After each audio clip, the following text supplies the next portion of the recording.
Good morning, good afternoon, or good evening, depending where you are. Thank you so much for joining us today in this panel about artificial intelligence and its impact and limits in the legislative process. Just before I start sharing the introduction, just housekeeping notice that although we don't have interpretation in this panel for other languages, Zoom does have this capability to transcribe and translate automatically to other languages. So colleagues that wish to use this function, I think our staff sent the instructions here on the chat. So please feel free to use this function as well. But just be mindful, as an artificial intelligence product, you might have minor mistakes on both the transcription and the interpretation. So be aware of that. So thank you so much, all of our esteemed panelists to join us today. Eric Janse, the clerk from the House of Commons in Canada, Jason Smith, the parliamentarian from the House of Representatives in the US, and Jonathan Ruckert from NovaWorks in Australia. He is the CEO. Before I start, just sharing a little bit on the format that we have considered for this panel. I have drafted a few questions for our panelists to share their views on AI and legislative procedures today. We're trying to focus on the specific part of the procedural area of the legislative process today and how AI could enhance that. And then after these questions, time permitting, I would love to hear comments and questions from colleagues here in the audience. For us to organize ourselves, just ask for colleagues that have any questions or comments at the time to use the option raise your hand, and we will recognize you for you to open your camera and your microphone to pose your question. So without further ado, allow me to invite each one of our esteemed panelists to introduce themselves. I'll do this alphabetically if you agree. Eric, would you like to introduce yourself, your role in the Parliament, and your interest in this particular topic, please? Sure. Thank you very much, Luís. Greetings from Canada, everybody. It's a real pleasure to be back participating in another AI update. I was going to say, I hope everybody's having a good summer, but that would be a very Northern Hemisphere biased thing to say, because of course, all of you south of the equator, it's not your summer. So let me rephrase and say, I hope that everybody is having a good August. So as Luís indicated, I am the Clerk of the House of Commons in Canada. I've been with the House for some 32 years. So obviously have seen many, many changes during that time, but perhaps none as exciting as AI. So I am personally very much looking forward to today's discussion. Thank you. Thank you so much, Eric, for your introduction. Jason, would you like to introduce yourself to us as well? Yeah. Hi, everybody. I'm Jason Smith. I'm the House's parliamentarian. Our specific role in the House with advising on procedural matters on the floor in real time during session, and we're also compiling, editing, and publishing the precedents of the House on a longer term basis. So this is my first foray into a discussion like this on AI, but we've been thinking about it for a while, and the House itself is really emphasizing AI as part of its modernization initiative. So I'm very excited to be here and to join in the discussion. Thank you so much, Jason. Jonathan, would you like to introduce yourself to the colleagues as well? Yeah, absolutely. So hi, my name's Jonathan, or John. I'm from NovaWorks here in Australia, and we've been working with parliaments really around the world.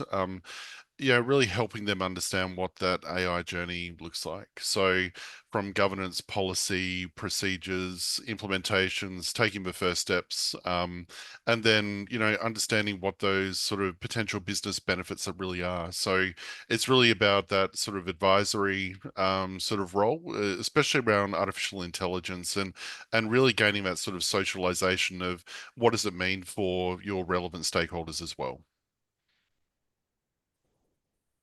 Thank you so much, Jonathan, for your introduction. And allow me to bring my first question to you, with comments from Jason and Eric as well. Different areas within Parliament are already exploring the potential of AI to enhance their operations. Giving a spoiler here for colleagues, we are going to make a publication next week with colleagues that were present in Chile with some of these areas and potential for enhancing legislative operations. It's essential to uphold the principles on the legislative process, such as the social participation or public participation, transparency, evidence-based decision-making in the legislative process. And lastly, but not least, the adherence to the legal and procedural framework. So, Jonathan, to start our panel and our discussions today, given these critical principles for a due legislative process, how do you see the role of different AI technologies in enhancing the accuracy and trust in the legislative process, while further strengthening these fundamental values rather than undermining them? That's a really good question. I'm probably going to focus a bit of my part of a conversation around public participation and some of those sort of areas that I see as definitely being from a citizen sort of centric point of view as well. The good thing about parliaments is, and again, I'll say this with a bit of a grain of salt, but mostly without, is that the data is relatively accurate. And that's a real big benefit because parliaments are very structured. They've got unstructured content, but they have structured content. And a lot of the procedures of the last, 100, 200 years have been well defined.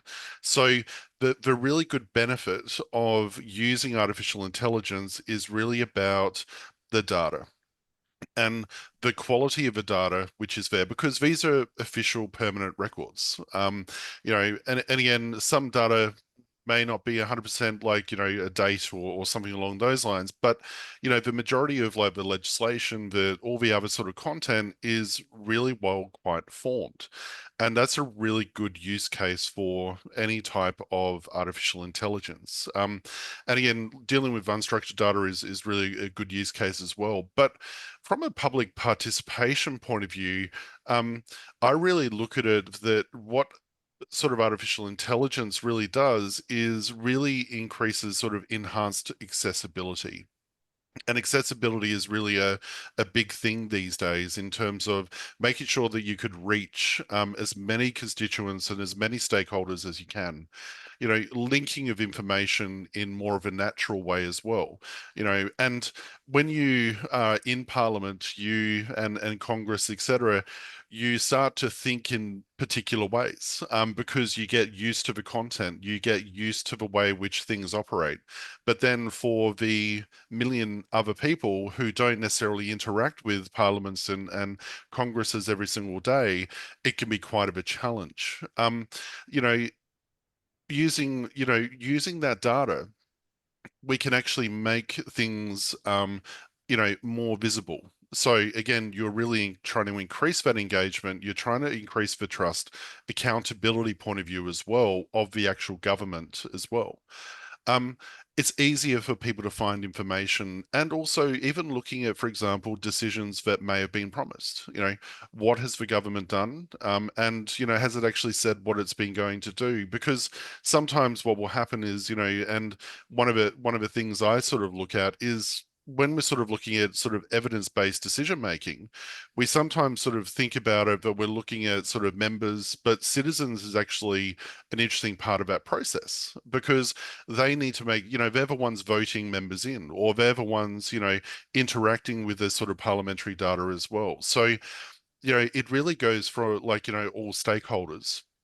And of course, one of the biggest issues is that we may only have elections once every 4 years or 5 years. So really understanding the performance of, a particular member in your constituency can be very hard to track over a 4-year period of time. So when we look at, enhancing accuracy, trust, etc., and I remember we were talking, with a particular parliament, this is probably going back a good sort of, 10 years or so ago, And one of the members used to print out a really big volume of all their official transcripts and across every single parliament. And it was a lower socioeconomic country, but what they used to do was that they used to then, go across into the local communities and show them, this is what I've done in Parliament. But it was just everything printed for those 4 years across all the parliaments. So, it's one of those sort of things where you go, how can we make sure and we're driving that sort of really that accountability, that trust around what we're actually looking at presenting, to the public as well. And again, the breadth of that information, which is, across spanning, hundreds and hundreds of years potentially, that's where it gets really quite tricky for a normal person, or even, for example, some members to actually digest information. So if you're looking at those sort of principles around evidence-based decision-making, how many times can we be very, very confident that we've given all the tools or we've given all the information to members who are making bill amendments on the floor, that they've got all of that information in front of them to understand what this amendment is, how that amendment can affect other bills, it's a very complex decision that we're asking these people to facilitate. And they may not have all of the information, or it's getting pushed through so quickly that are they actually making an informed decision as well. So, it's a really interesting opportunity, I think, to really enhance the mechanics of Parliament decision making, passing all those sort of, and really getting that sort of true feedback points around how we can actually make a better decision for the wider community. And one of the other things I've been sort of looking at recently is then looking at leveraging other related countries' information or other related jurisdictions as well. So it's looking at things at a bit more of a global level. So for example, if you're interested in, we're going to look at introducing a law around a particular topic, and you may find that there's 10 other jurisdictions out there who have done a similar law. Let's say they want to ban smoking. New Zealand, went through that particular process. Australia went through that, but they launched it all, but then they realized that they've sort of, tailored it back, or they've removed certain aspects, etc. And if another country wanted to then do that, because of the way which we can look at structuring those sort of data sets and using artificial intelligence, we can learn from other jurisdictions. We can learn from other countries in terms of what went well, what didn't go well. Again, understanding there are quite a few nuances between different countries, etc. But it's really about giving that information so, you can make that sort of evidence-based decision around how you actually want to pitch it, around that as well. One of the other things I'd like to sort of point out, just as part of this sort of rounding up my particular input around this, I don't want to take up too much more time, is around summarization of lengthy content, is another sort of area which I think is interesting when we look at accuracy and also trust as well, to simplify some of that language, especially the legalese speak that is in with a lot of the documents as well, and the formalities around that, to really sort of gain a really deeper, better understanding. And, so document summarization is definitely one of those areas which I think is really useful from a participation point of view as well. Oh, sorry. Thank you so much, Jonathan, for your considerations on this topic. Jason, allow me to bring this next point to you. Part of your job is to uphold the sanctity of the legislative process and its procedures. So how do you view both the impact of AI and these principles that I mentioned, and of course others that you think are relevant as well? And how do you envision them for the future based on these considerations from Jonathan as well?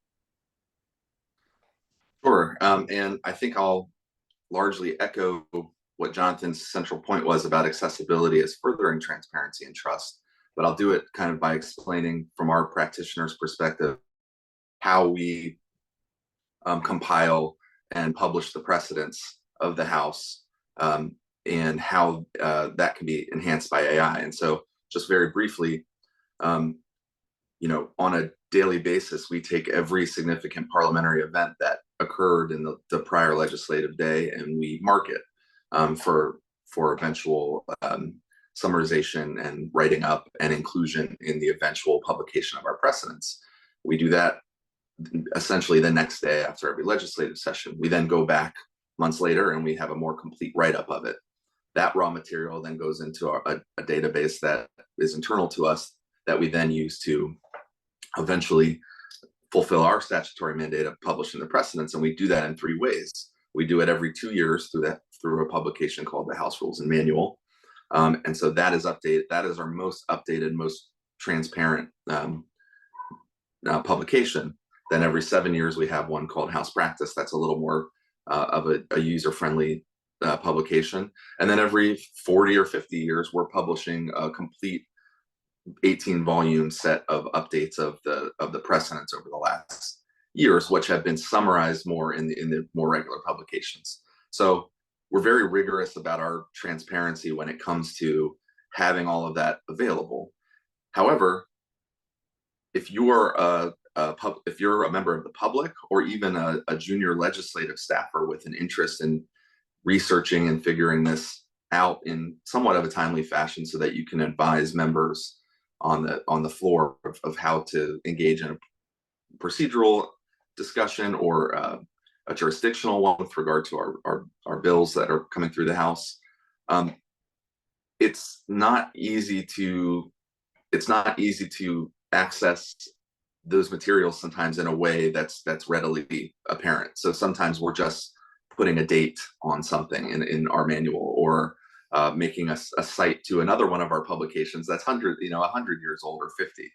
And so for me, while we really are rigorous about our transparency, AI has the potential to really make that accessible by synthesizing all of our publications and allowing our legislative staff to maybe be able to work through some of the difficulties that there are in cross-referencing every different publication, or even figuring out what all of the citations and annotations in our large 1,500-page publications mean.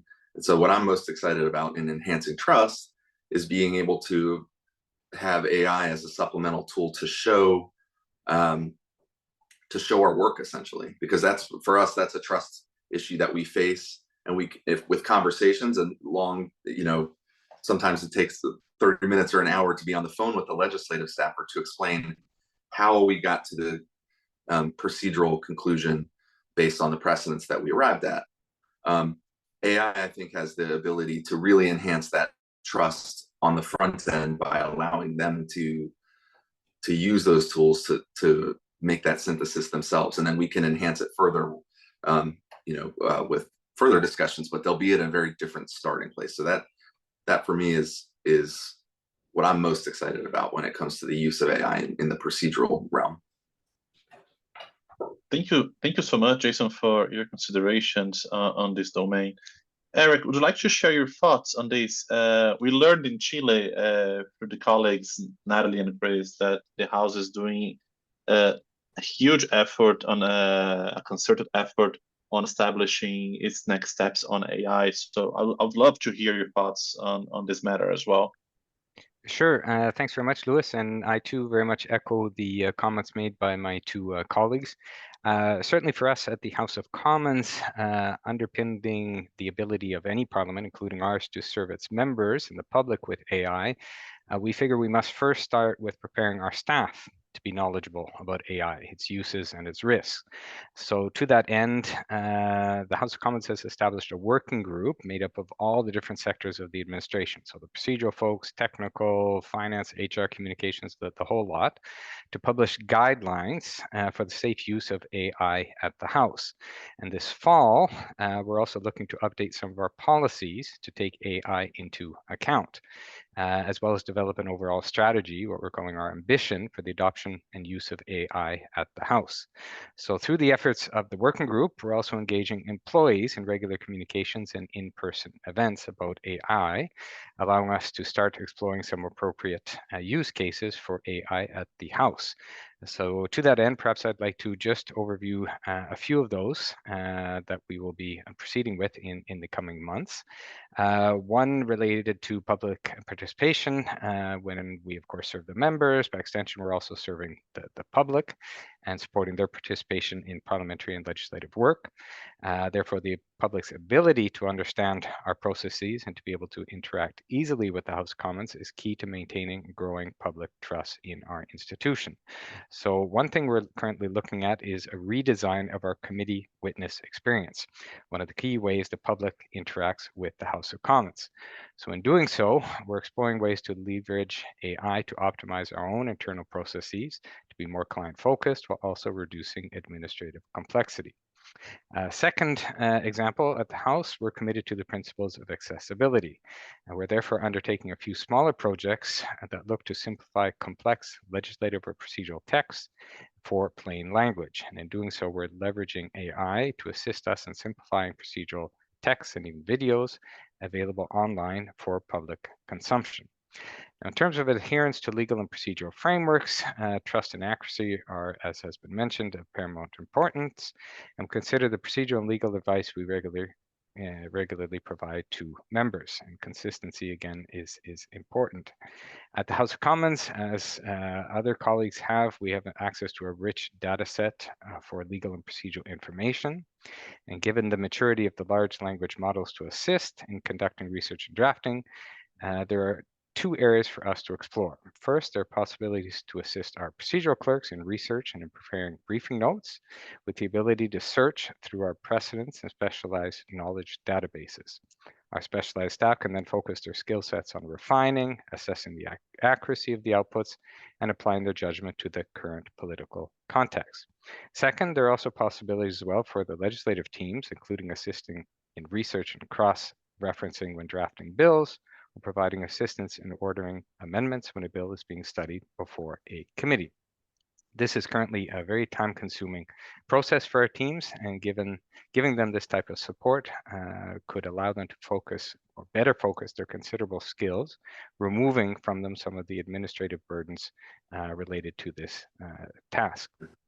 In terms of data analysis and evidence-based decision-making, while it's not currently an active use case, we are keen to explore in the near future the potential to access large data sets in our House of Commons PRISM system, which contains all of our legislative and procedural information, inform decisions by equipping table officers and procedural clerks with prompt-based tools to leverage over 20 years of rich operational data in an easy-to-consume interface. Access to this type of data could also assist in predictive analytics for anything from appropriate staffing levels to budgets to helping to reduce overtime for teams. AI models can be tuned and optimized by IT, legal, and procedural service members teams to glean this information and optimize our client service. And finally, in terms of building trust, ultimately building trust in the use of these tools in the legislative and procedural realm still requires human oversight to these tools or of these tools. This is why we have highlighted the human-centric and inclusive approach to AI as one of our key principles in our strategic approach to AI usage. As I mentioned earlier, continuous engagement and communications with employees will continue into the fall and the coming year. While for now our focus has been on getting our employees prepared for the shift, members will be gradually engaged as well in the process as we move on our AI strategy. So maybe to conclude, ironically from what I've just overviewed, we'll note that we're trying to make our AI journey as human-centered as possible, which is perhaps a bit ironic and almost contradictory, because of course AI is all about technology, but it's very much part of our AI reality. Thank you. Thank you so much, Eric. And allow me to highlight just 2 points that I think it's extremely positive. First, on the usage of these models for plain language. As we discussed with many colleagues, clerks, councils, sometimes even we are familiar with the language. Even for us, sometimes it's difficult to understand certain documents, and for the citizen is imperative to understand and make use of the information. So it's fantastic that you're using this technology for the benefit of the citizen and the members that do not necessarily have the legal and the legislative expertise to understand certain and technical language. And secondly, it's this point that I'll use it to bring my next question to Jason. It's using large language models and grounding these large language models on legislative precedents. And I need to make a recognition here that we started researching this topic after we were deeply inspired by a colleague from the Senate of Brazil, who is here, by the way, in the room, João Lima, who started doing a project, as he called, reg of points of order, or meaning we are grounding the LLM in the legislative precedents and the old points of order to assist on procedural advisement to the speaker on the floor, which is also advisable to always have human oversight in this process, as of in all AI processes. With this short introduction, Jason, I'd like to hear your thoughts, building upon this first round, on these possibilities for procedural research, as Eric mentioned and Jonathan touched a little bit as well, on merging these new generative AI models with procedural documents dating back decades that you have on your archives. What is your expectation on how these technologies could assist you on the floor, on a session, for example? And also very important, what should be the limits for the usage of this particular tool? Sure. Well, I'll start with, I think in my first answer, I kind of started to speak about how our precedents are compiled and all the various documents that exist in. And so I'll skip over that, and I'll us internally, our staff. Well, we have a basic search model internal database that contains all of our writings and all of our precedents dating back. I'm sorry. 100 years. I'm sorry. Yeah. I'm sorry to interrupt. If you can restart, because I think there was a fluctuation with your connection. If you can just restart so we can hear you. If you can restart your considerations. Sure. Can you hear me now? Yes. Yes. Yeah. Can you hear me now? Okay. Yeah. And apologies to everybody watching, but I'm in the middle of the remnants of a tropical storm here in the U.S. So we're having a little bit of connection issues that we wouldn't really have. So thank you for bearing with me. And I'll just start again by saying, in my first response, we already kind of went over the various publications and all of the sources that we have to draw from to get to a singular procedural response. And so I'll skip over that and go to just how it could assist us internally. Right now, we have a basic search model and an internal database with basically all of our precedents going back 100 years. But that's, again, a very basic search model, and sometimes it can take us a while to be able to come to a procedural answer. And so if a situation arises on the House floor that requires immediate research, I think the possibility of AI able to consolidate all, a lot of the work that we're doing on the front end to gather the information would be helpful in keeping the proceedings smoother and more accurate on the House floor. And so I think that is going to be probably the start to employ AI, and we don't have any use case on it yet, but that's probably going to be our first area. And I think everyone keeps mentioning the human oversight, and that's one of the House of Representatives' main guardrails that have been set out for AI, which is robust human oversight and decision making in this. And so what we need to do is train our staff on being able to the tool to that it takes us to get to a proposed answer, and then we need to focus on retraining our staff to focus on verification of that answer and how to do that as quickly as possible and as accurately as possible. So that's the primary area in which we will internally use it on the floor.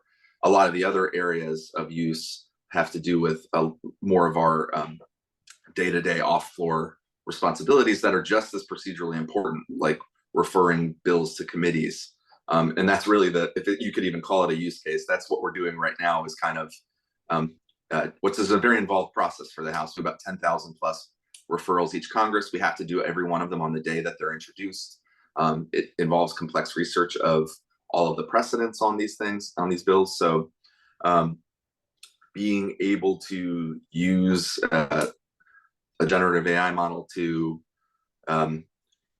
help us do our research more quickly and to synthesize a larger set of data, which is all out there on congress.gov, would be really helpful to us, because it takes us hours a day quite often. And it may seem like a small thing, but I think would also further the goals of transparency and trust as well. And so I can see several areas where internally we can use this to help out significantly what's going on the floor and off the floor, and just maintaining the human oversight is our biggest limit that we're trying to apply. Thank you so much, Jason, for the very insightful considerations on this topic. And it's very interesting to learn about these possible use cases on the day-to-day operations of the office. Sometimes which they escape us, but it's very interesting to learn about these possibilities in the office of the House Parliamentarian. Eric, would you like to share your thoughts on this point as well? Sure. So in terms of expectations, as is the case with Jason and his parliament, we too have a big database with historical information and precedents. Being able to retrieve and consolidate this information more quickly, and as well eventually perhaps even expose it to the public, would be of great benefit to us. In addition, it could be a way to revolutionize the way we do archiving at the House of Commons, which traditionally has been a very paper-based exercise. But with some of the emerging AI tools, we have the capacity to scan, to analyze, and to tag historical documents. We could quickly have access to a much richer data set and enable that access to the public as well, much as what has been done with the European Parliament and their Archibus tool. In terms of procedural guidance, I was struck by your comments, Jason, about the role that you play, as we do at the House, in terms of advising the Speaker and members. Often the advice that we give is by seasoned table officers who rely on years of experience and knowledge. And we have, of course, our procedural books on the table in the chamber, but I like to say that increasingly those are more just for show, to make us look wise. More and more we do our research online at the table, and then we might grab a physical copy of one of our procedural manuals to go up and brief the Speaker.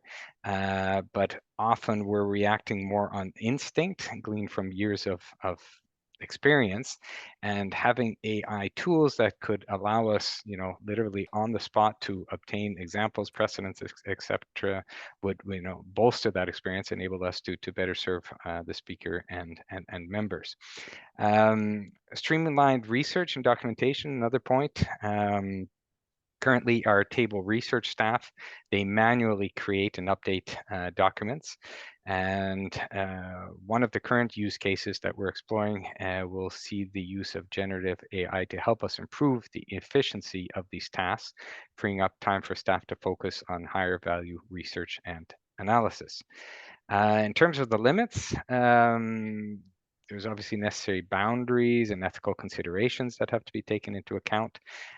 Trust in our teams and procedural staff is paramount, and the members and chair occupants need to know that they're getting our best and most accurate advice, and further that is offered by nonpartisan and professional staff. In that sense, we need to continue to invest in procedural and research training for our teams, as verification of any AI outputs by House administration staff will be paramount to ensure information is accurate and consistent with our existing service standards.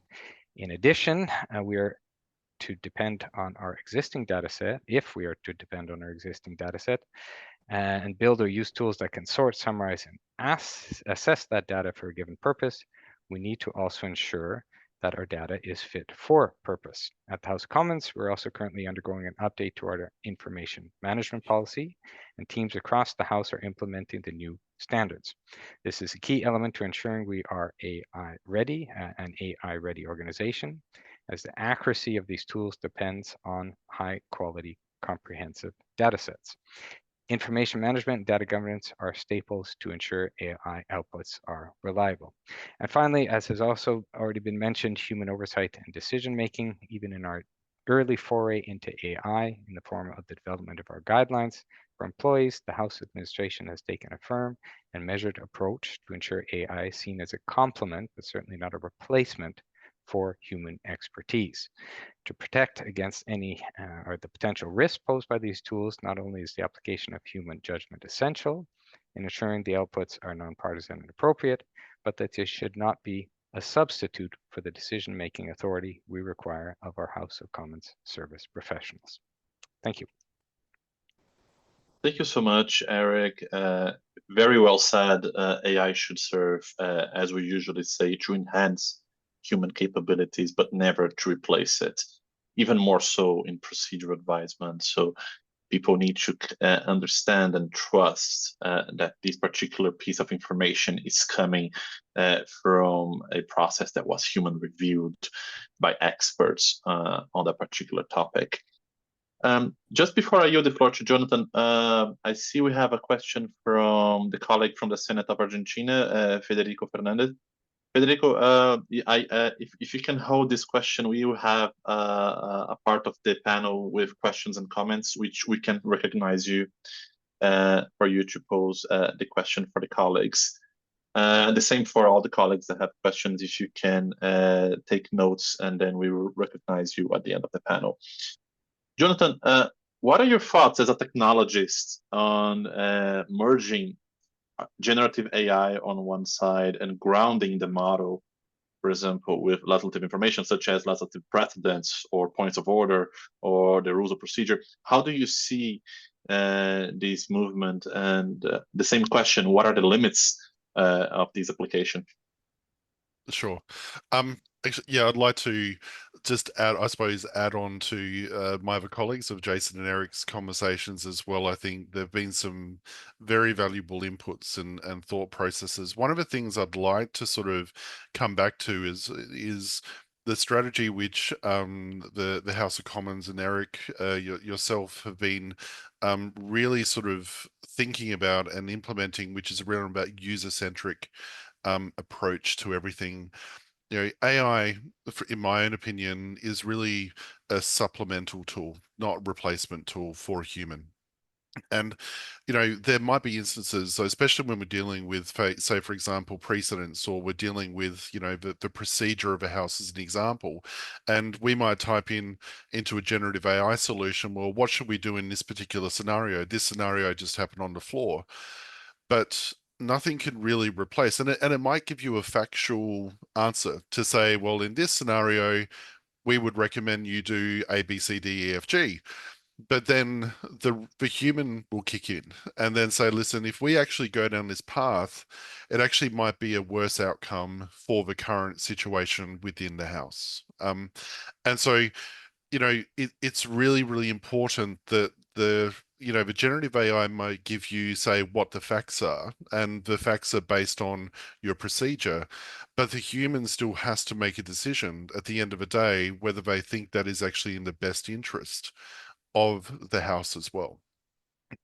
So, I'd like to sort of reiterate around, that user-centric flow in generation or using generative AI is a really, I think, fundamental part of when we're dealing with precedents, when we're dealing with this element, around this as well. So, when we talk about limits, well, it's going to be based on the user's confidence in what is being presented to them from the artificial intelligence tool. And that's going to be part of that user-centric training. That's going to be part of that familiarization in terms of that process, because, we've had conversations in the past around, well, what does this mean for my role? What does this mean for, like, for example, a researcher, a librarian, etc. And I always come back down to the point of saying people should be really focused on high-value tasks, not low-value tasks. So, for example, I was speaking with Ludwig, who some people on this sort of call might actually know quite well. He's the head of the EU archives, and they implemented a generative AI solution over there. And, they had concerns around the historians and the researchers, etc., saying, well, what is this going to do for my job? And what they'd found through research, again, evidence-based research as well, is that 90% of the requests coming through were very, very basic requests. And it's just very, very simple requests, which you just have to go to and, just do a general search and you'll be able to find it. So, and when we talk about those sort of high value tasks versus low value tasks, what the generative AI solution actually allowed them to do was that using generative AI, people were able to find information, but if they couldn't, they've already actually narrowed it down to the point where when they actually hand it over to that researcher, it becomes a really meaningful task, because it isn't actually in that data set. It isn't actually, going to be visible. So the job satisfaction actually goes up because they're actually performing some really interesting research at that stage instead of, basic correspondence as an example. So, there's some really interesting, I think, benefits when we actually look at that as well. When we look at one of the other use cases we find from a technology point of view is the ability to interlink data. So to find relevant information. So let's say, for example, you're trying to find a precedent, or you're trying to find a procedure, or a particular event has occurred, and you want to do some sort of decision tree around, well, this actually might be linked to these precedent or that precedent, etc. And currently at the moment, the way which most parliaments that I've seen do it is that they're manually linking all that content together. So an option or a opportunity for improvement in there is to say, when you actually then say creating a new precedent, it's automatically scanning in the background, well, maybe this might be of relevant to link automatically. What other things can we suggest to the end user to say, we think this is actually now relevant based on actually what you're actually doing over here. So entity extraction, keyword extraction, linking content together, from a visibility perspective becomes really a lot more natural, because again, you're reliant on years and years and years of experience to go, well, actually, we've had these precedent 10 years ago, and only this one person would know, that this precedent particularly occurred, 10 years ago. So how would you know to automatically link that together? So when you're dealing, like Eric, you're saying you've got 100, plus years of data. Jason, when you're saying you're combining the 40 to 50 year, volumes, etc., there's a lot of data in there. So, if you want to then start to cross-correlate information together, etc., that's where it becomes really important. One of the things I'd like to say is that accuracy is paramount to precedence and procedure when it comes to generative AI. You need to make sure that you do have a robust testing platform. You make sure that it is tuned. So there are concepts in artificial intelligence where you've got hallucinations, or it's trying to create content. And that to me would be the worst case scenario. So when we look at limits, we need to ensure that we do have a proper testing regime. We've got a proper analysis around all of those sort of bits of content that we feel very, very confident that the answers that it is giving you are accurate, and it also can provide you with the source content of where that reference is. I think from a human perspective, you need to ensure that if it's saying, well, this is the precedent, and this is what happened in this particular precedent, give a citation to it. You need to show where that source record is, because if a human needs to make a decision, they want to see the source record, they can. You're combining that into, say, here are 4 paragraphs around a particular question you've asked, but you need to provide that source content and that source reference back to the original content to improve confidence, reliability, and accuracy, within that generative AI solution as well. The other thing to be respectful of as well, if we are dealing with precedents especially, and say legal advice, from the Solicitor Generals or, other sort of legal authorities as well, is security. So making sure that security is built in to your generative AI solution as well. So can certain users see certain legal advice? Can certain users see certain precedents? If you've got multiple houses, can one house see, this other precedent? So making sure when you're designing these generative AI solutions that you do have those sort of levels of compartmentalization around that from an end user perspective as well, because security, what people can access, is still an important aspect around generative AI as well. Thank you so much, Jonathan. Very well said on a few points, and you recall me a few cases from, for example, a colleague from a parliament that work on procedural research to advise the Secretary General, to advise the president of the particular Congress. He mentioned, Luis, on our traditional methods of using Google Drive research, for example, we were only able to go as far as the 90s, for example. We were not able to access the old points of order, for example, from the 80s. Now integrating them with RAG and generative AI, we are also being able to use these old points of order, even older but they're still relevant. We can still use them as a precedent to advise the president or the speaker in this case.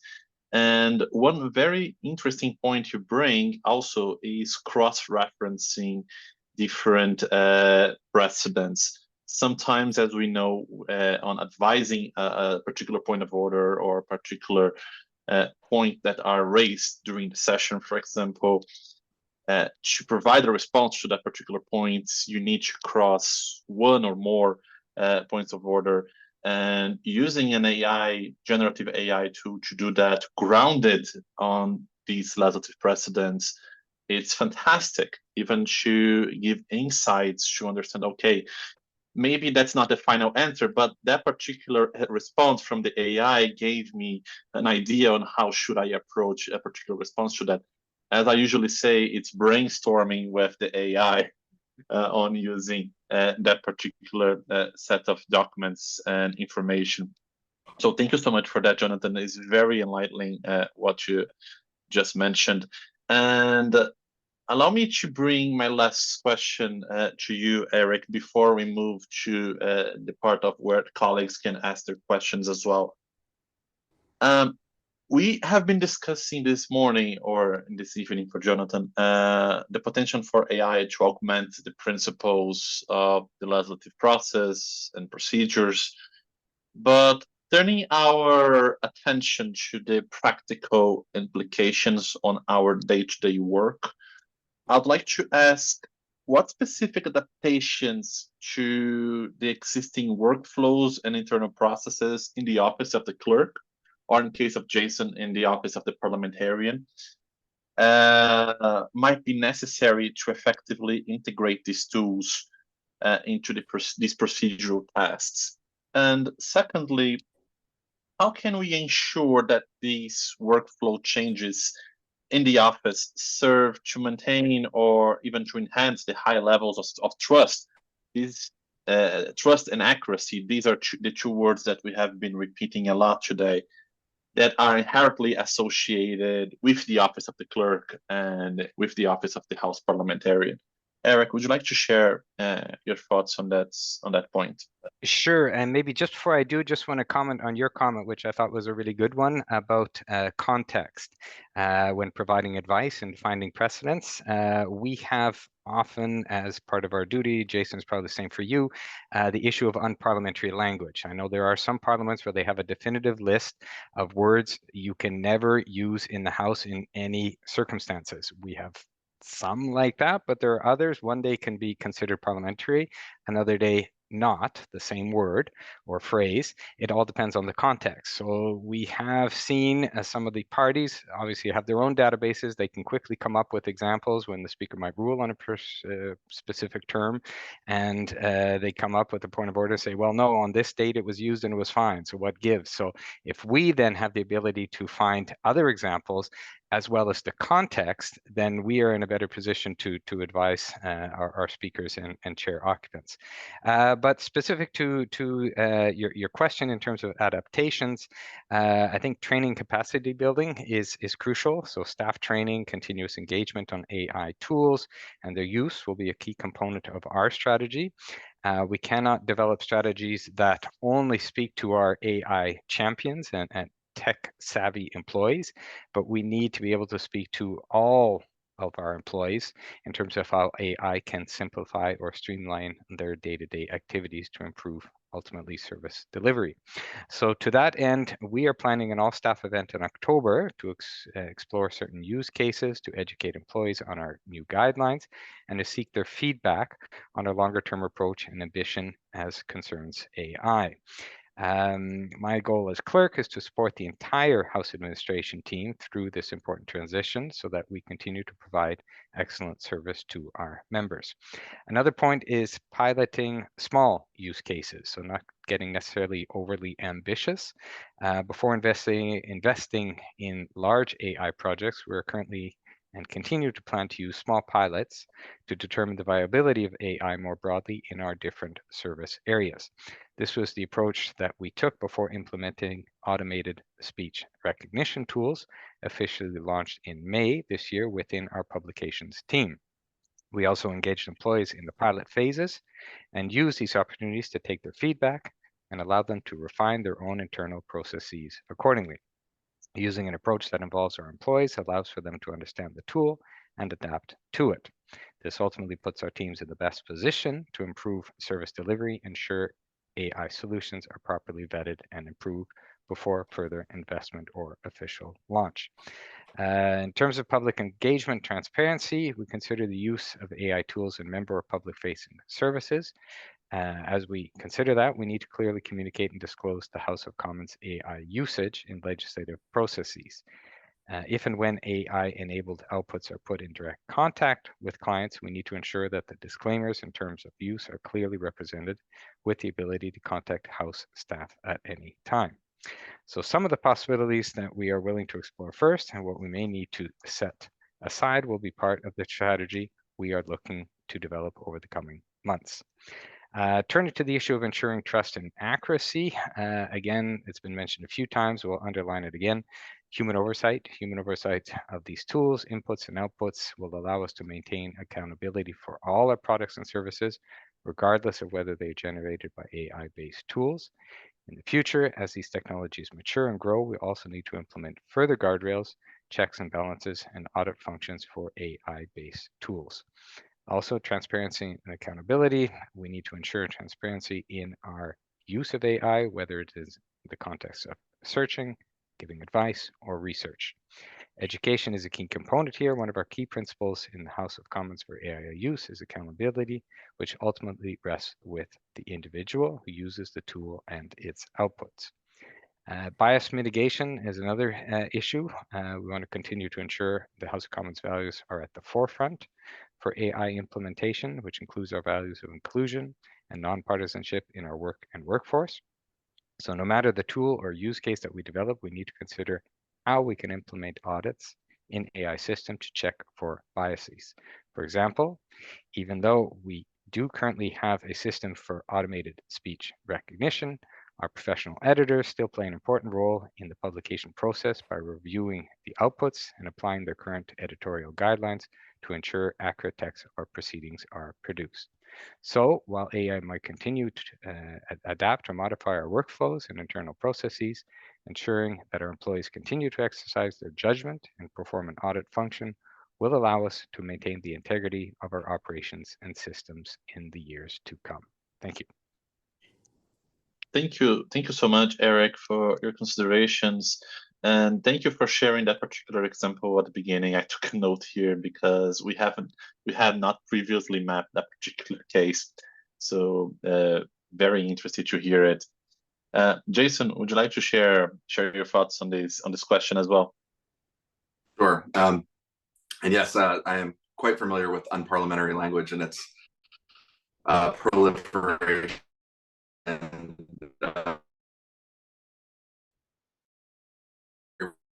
robust list of all Section 370 of our manual.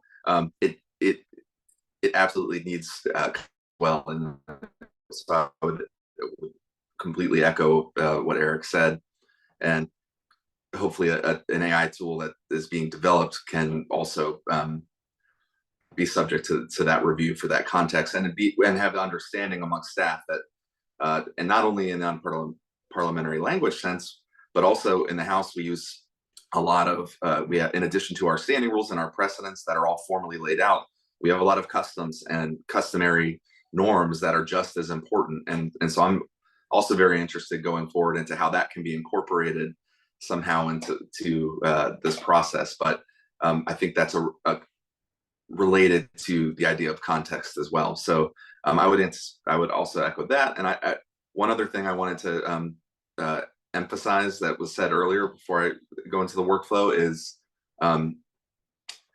that we were talking about the reliance on years of experience and right now and being able to quickly access the data.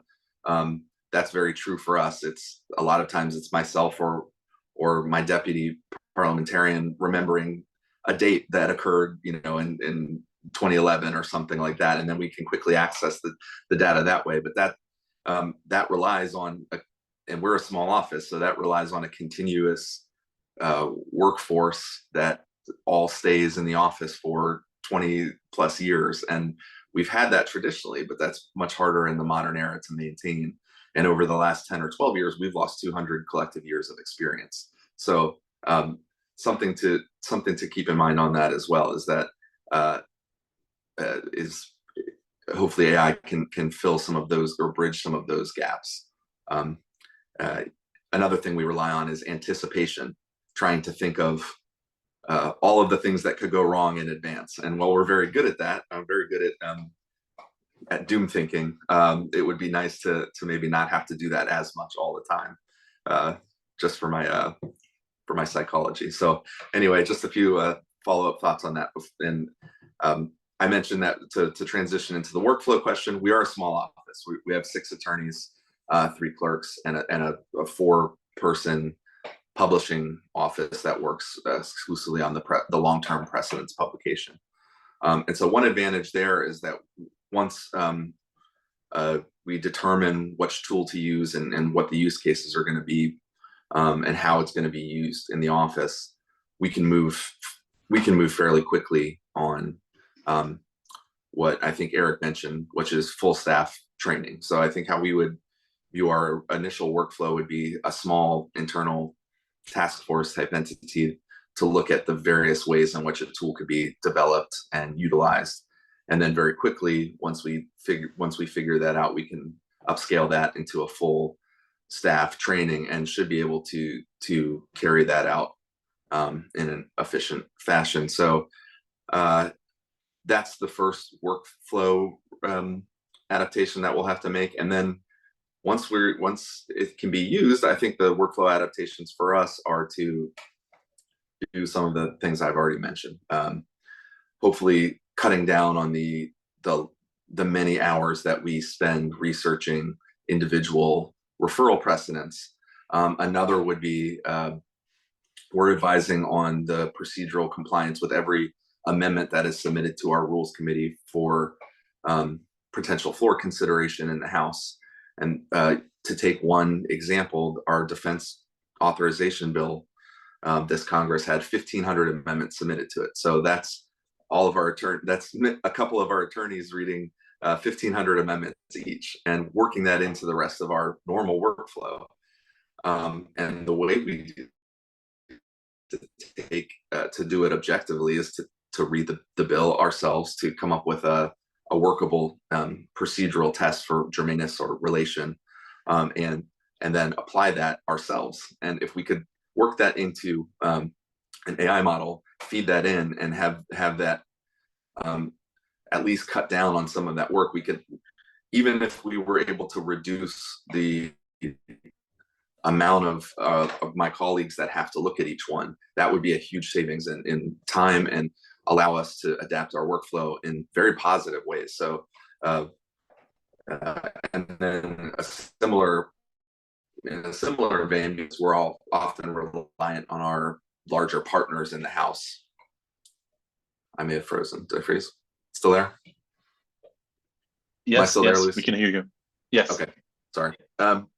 Yeah, we're relying on our larger partners in the House. And luckily our entire House infrastructure right now is very focused on this issue. So from our House Administration Committee and our Modernization Subcommittee to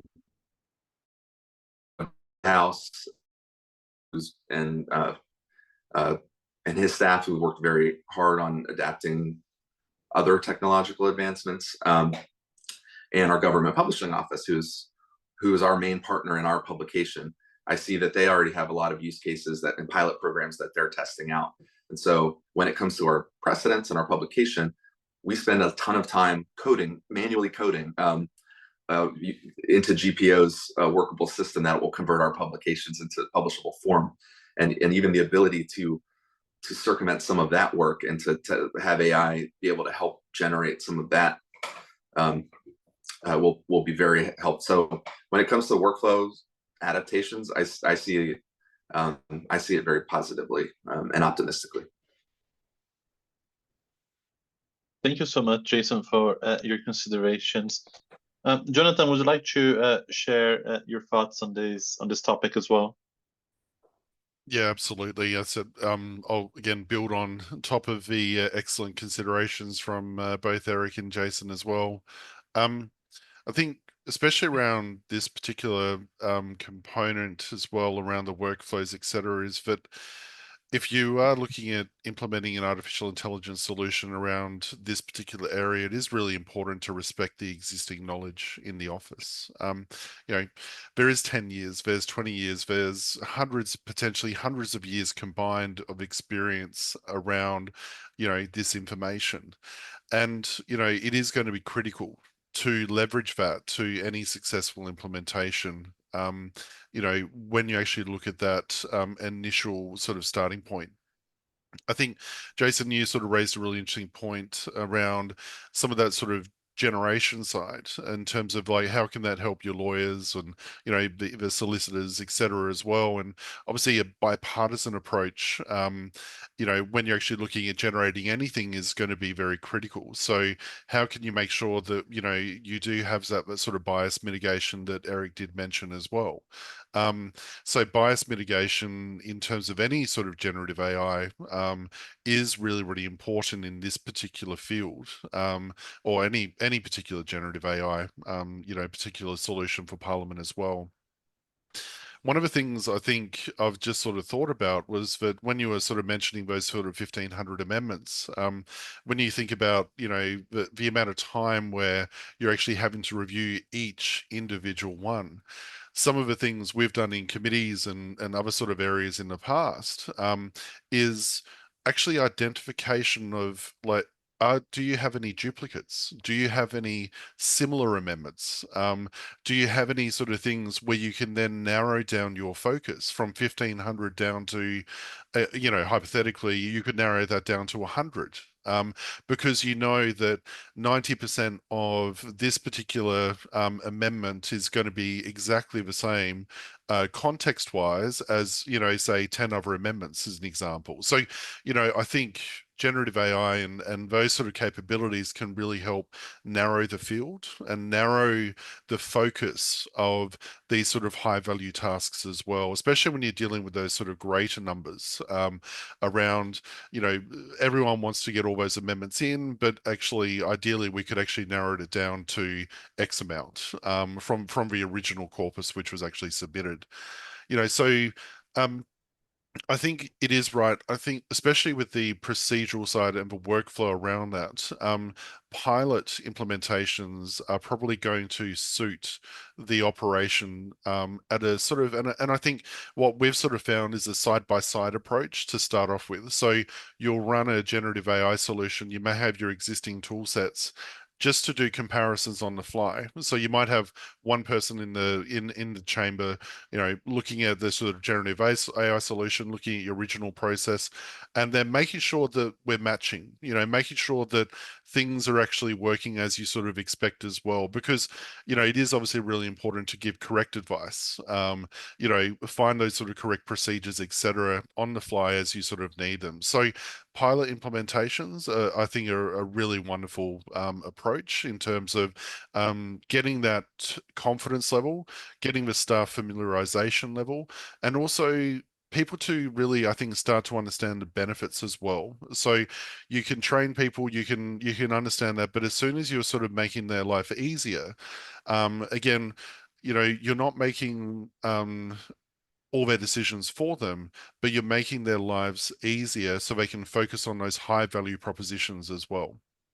Some of the other sort of general things I'd like to sort of say, especially around this, is understanding the transparency around what the AI policy is, understanding what has been generated by AI as well. If you're looking at legislation or other things like that, being transparent about that. And sometimes what we do find is that we are finding a lot more use cases around with generative AI for larger chunks of text to be more of a draft, a draft which you can then refine. So again, a human is still refining that based on their experience and based on their knowledge as well. But sometimes what we find is that it can be really good at drafting content, which you then refine as well. So that's part of that sort of particular way I'm looking at artificial intelligence around that. I'd like to sort of mention sort of Eric's comments around auditing, continuous improvement.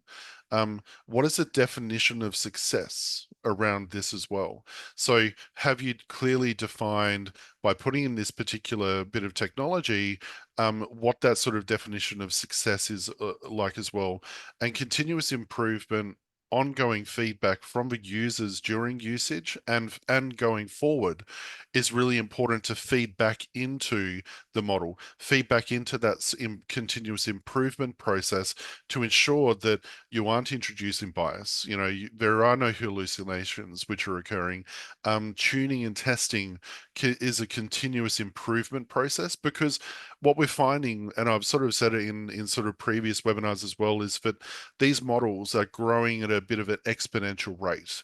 So by the time, let's say, for example, you're using GPT-4 as your baseline model as an example, by the time you may go through that in the next 6 months, there might be now GPT-4o, there might be then GPT-5. And so understanding that leveraging newer models can actually, and it's designed to improve over time. If you look at the leaps and bounds between, say, GPT-3 to 3.5 to 4, it's quite dramatic. I used the analogy, I think, last year or this year within a webinar as well, where Bloomberg invested probably, I think it was about 12 million, a significant amount of money in training their model on 3.5. then they actually did a cross comparison with 4 and realized that with just the baseline model without any additional training, it was actually pretty comparable. So those are the sort of advancements which we're looking at when we're looking at which model are we looking at, which model do we want to use as well. So that continuous improvement, the auditability around it, that's actually then part of that ongoing commitment to using artificial intelligence as well. Thank you so much, Jonathan, for your considerations on this domain. It's been extremely enlightening to hear both Eric, Jason, and your experience as well, Jonathan. We are researching on this topic, and for example, it's all incredible to hear about these new experiences and new perspectives.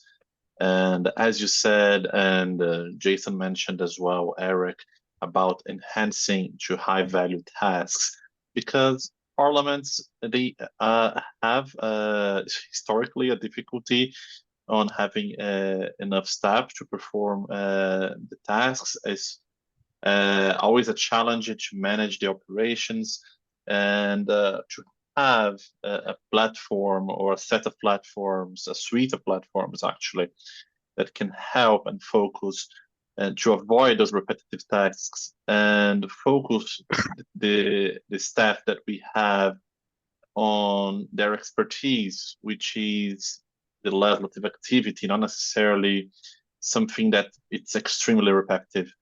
For example, it comes to mind an example that we saw 2 months ago in Chile from the Kimaid project from the Chamber of Deputies in Chile. Something that amazed me is the Kimaid project has a suite of, if I'm not mistaken, 6 different modules. I think they're releasing 2 more. But one of the modules is an argumentation assistant for the members to analyze a specific bill.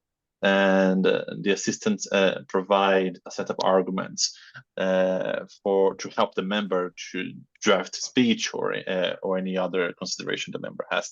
So again, it's providing high value information and high value inputs for the members, and it's also helping staff on these tasks. So it's been incredible to hear from you today.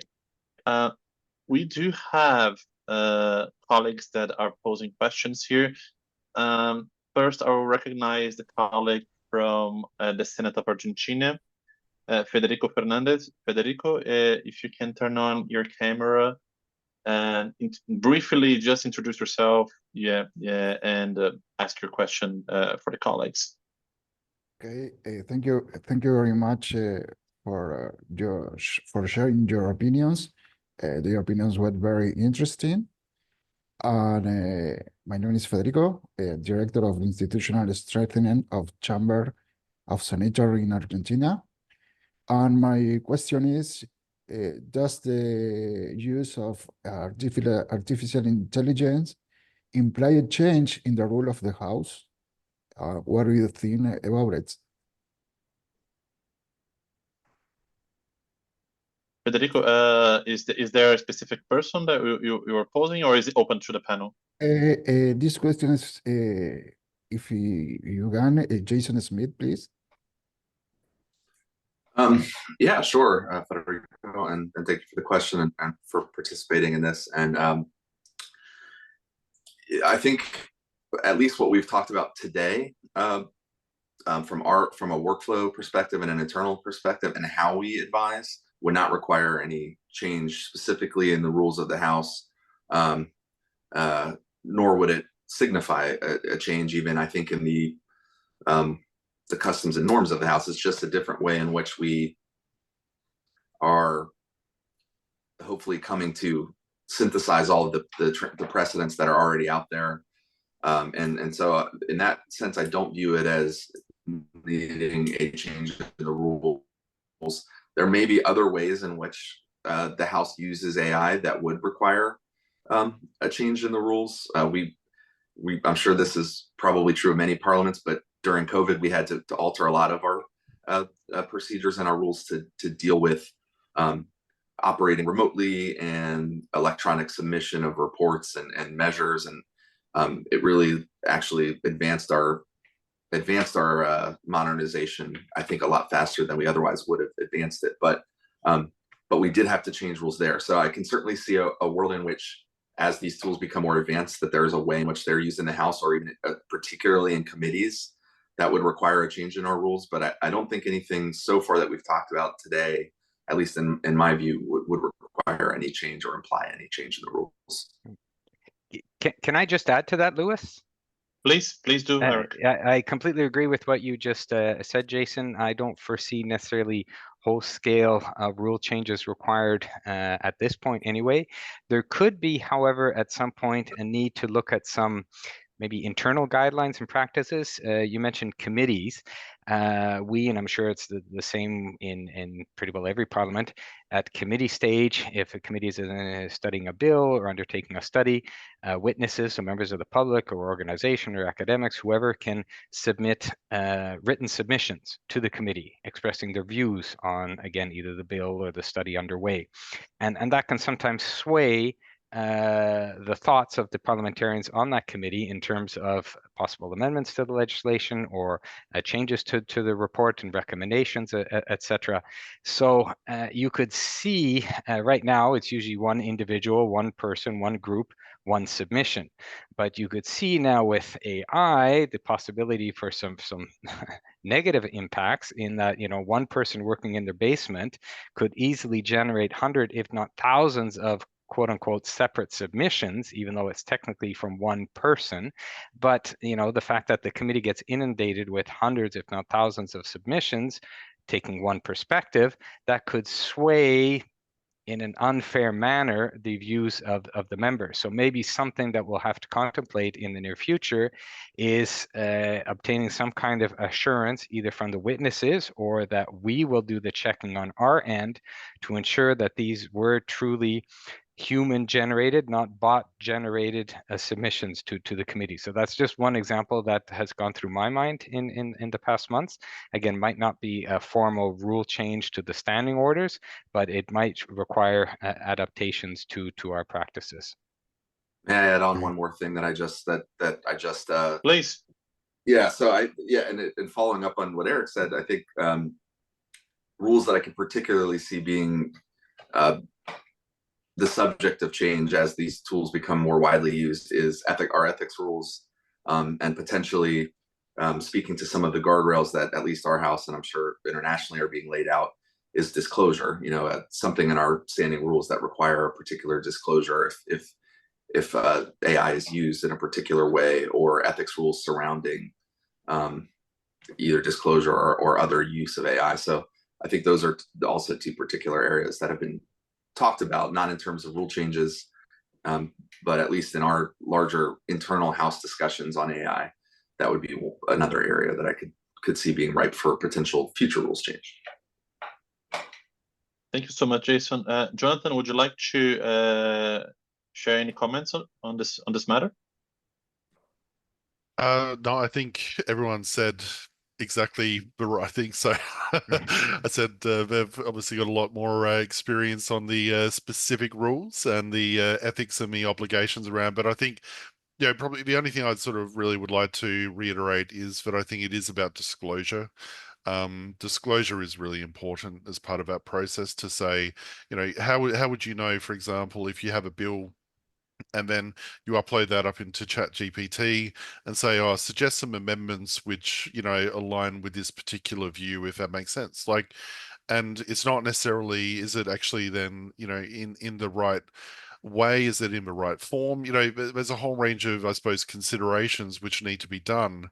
And the tools, unfortunately, right now, even if you look at ChatGPT, are easy to use. That is the point of OpenAI and, you know, artificial intelligence, etc., is that it is easy to use. And I think that's why you're seeing such a massive global adoption, because of it, because you just type in what you want it to say, and as you do it more and more and more, you actually increase the quality of the output every single time, because you're actually learning how to interact with it more and more and more in a better way as well. So I think full disclosure on terms of, when things are actually used is probably, I'd just like to reiterate that.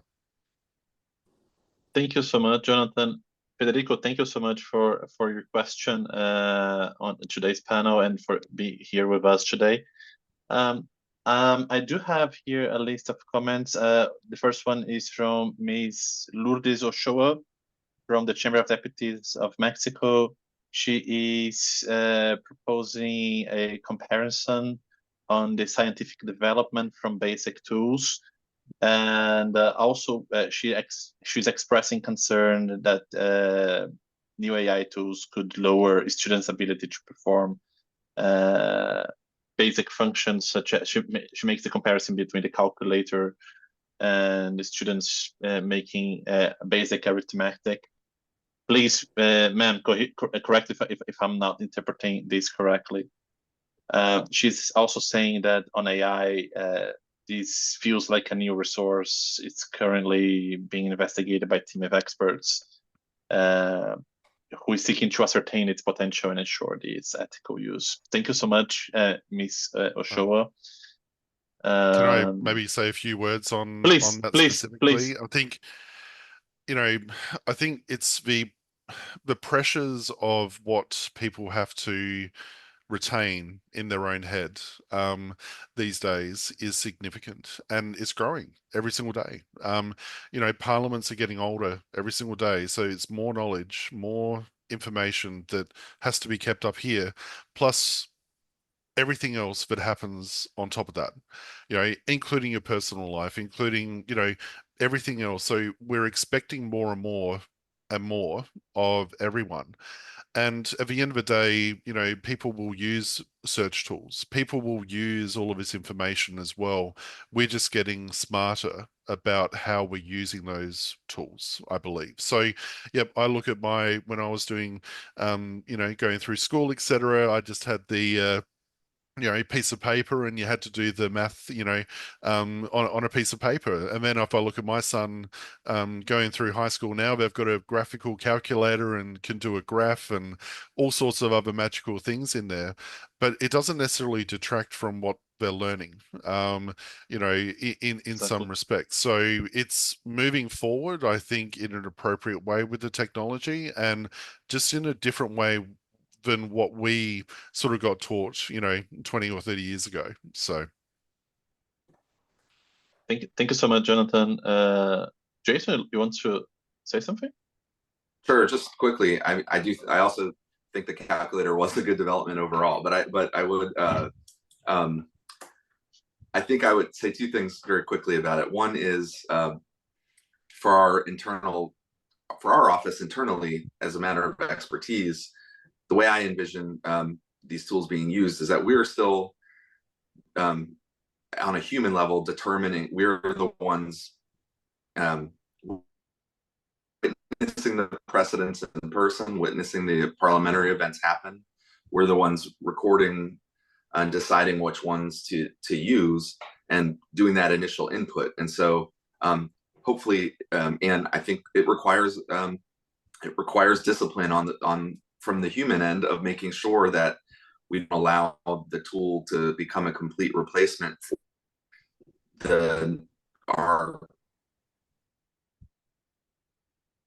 replacement for the other. But what I would also say about the broader public, but also the even ton to learn in a very short period of time, and the ability to really synthesize and understand all of our various precedential materials over hundreds of years is not realistic for most legislative staff. And so I see it as more of an opportunity rather than forgetting, losing the knowledge base or losing the ability to do the skill manual, allowing them to understand more that they wouldn't otherwise get an opportunity to do. And so that maybe would be the flip side to the question. Thank you so much, Jason. Eric, would you like to share any thoughts on this point as well? No, that's fine. In the interest of saving time for other questions, that's fine. Okay. Great answers given by my colleagues. Thank you, Eric. We are going to move to our last question from Mr. Prince Kenneth from the Parliament of Sierra Leone, and then we move to the closing thoughts of our panel today. Prince, are you here?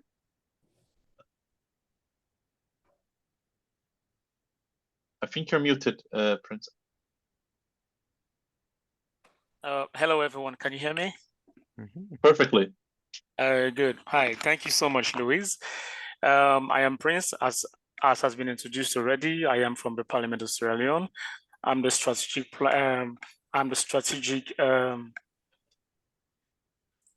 Okay. We can hear you. All right, great. Okay, great. So I particularly enjoy what the submission that Eric was making. I have two questions in that light. The first one is, how can we ensure that all these different parliaments maintain public trust while implementing the AI system, or say generative AI? Because we have been experimenting with this idea of using chatbots or using chat voice. So how do we maintain public trust in that light? And then secondly, also, what kind of frameworks or guidelines should we use to make sure that what frameworks or guidelines should be established to govern the use of AI in the legislative functions? Eric? Yes, well, thank you very much, Prince, for that question, a really, really good one. I think to date at the House of Commons, we have been focusing more on internal guidelines. So as I mentioned in my answers earlier, guidelines for our employees, how to use AI properly, et cetera, but we haven't focused as much on public disclosure of the use of AI. So that's something that our working group that I alluded to is actually looking at in terms of how do we move forward on that? Is there information disclaimers or something that should go on our parliamentary website to make it clear to anybody using information there how it's generated, how they can access information? Should we indicate very clearly that these tools are all using information that is already in the public domain, which is very much the case. The example I used earlier about unparliamentary language, if somebody had 1,000 years, they could go through the transcription, the Hansard of the Parliament since the beginning of the Parliament of Canada, and find each and every example of certain words. AI, of course, does the same thing. It just does it, a squillion times faster. So again, it's not that we are inventing or the systems are inventing information and precedents and examples and that. It's using data, accurate data, for the most part, our data that's out there. But maybe that's something that we have to make more clear to the public. Maybe it's something that we have to bring as an information note to our Board of Internal Economy so that the members that oversee the administration of our house are aware as well of what we're doing. So I think all of this is something that we should be looking at in the near future, that ultimately, to your point, will hopefully encourage public trust in our parliament. But thank you again for the excellent question, Prince. Thank you so much, Eric. Jonathan, Jason, would you like to share your thoughts on this topic as well? I would just echo, in the interest of time, Eric's thoughts on this. I don't have anything further to add. No, I Jonathan? think, yeah, it was definitely well covered by Eric. Thank you. Thank you so much, Prince, for your question and for your participation today. Well, in benefit of the time, I see we are reaching our time limit. Thank you so much for your participation today here, Eric, Jason, Jonathan. Just before we go, extremely briefly, so we can keep in the time, I will yield the floor back to you for any final messages or any final thoughts on this topic. I'll do this again alphabetically. Eric, would you like to share any final message for colleagues today? Sure. very quickly, this has been truly a fascinating, very useful discussion. I've come out with a lot of good ideas, and one particular phrase that I will never forget. I love it. Jason, thank you. You're doom thinking in terms of how to anticipate and the like. I really like that term. I will try to retain it and use it. For the House, again, our human-centric and incremental approach to AI use, we hope will continue to enhance the trust members and the public have in our information and our institution, while being able to leverage technology to enhance and transform these very services. So again, thank you very much, Luís, for having organized this event, and to my colleagues for having participated, and to everybody who joined the discussion. Time well spent. Thank you so much. Thank you so much, Eric, for your time, your participation, and your thoughts today. Very insightful as usual. Jason, would you like to share your final message as well with the colleagues in the panel? I would just say thank you again for allowing me to participate in this discussion. And it's very encouraging to me that we're generally having these discussions amongst parliaments internationally. This is, I can even concede a little bit that our office and sometimes legislatures generally are maybe properly accused of being somewhat averse to change. And but this technology is coming very quickly. And so it's imperative that we all continue to think about it ahead of time and while it's happening, rather than reacting to it completely in the future. And so I leave just with encouragement and optimism about how this tool could be used to improve transparency, improve knowledge base of the general public and our staff.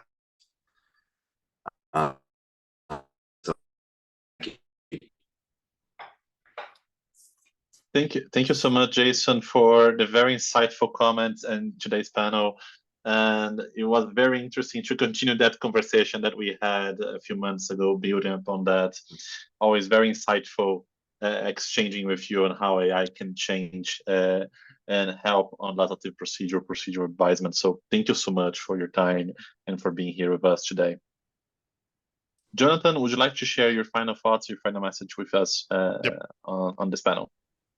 Yeah, just wanted to say thank you to Eric and Jason, and obviously yourself, Louis. It's been a very insightful panel, and I always learn a lot for every single panel which I'm attending as well. And it's really good to see that there's really good advancements and there's really good thinking happening around AI. I think the staff-centric approach is really important, and that sort of user-centric approach that you're taking, Eric, is very critical to success for any project, especially what the impacts are to the end users and the confidence and the trust of using these particular tools. And I think it's also moving it away from a tradition of it's a novel tool to it's an enterprise business tool now. And how do you incorporate that into your day-to-day operations and day-to-day life, I think is really the next steps in that journey. Thank you so much, Jonathan. As usual, it's extremely exciting to hear you. You are so in Chile, and it is now, and for us to hear your thoughts about this, which is a technical matter on the procedural side, but to hear you as a technologist is very reassuring to see, okay, we can use the power of AI for this particular activity in the parliaments as well. So thank you so much for your time and your participation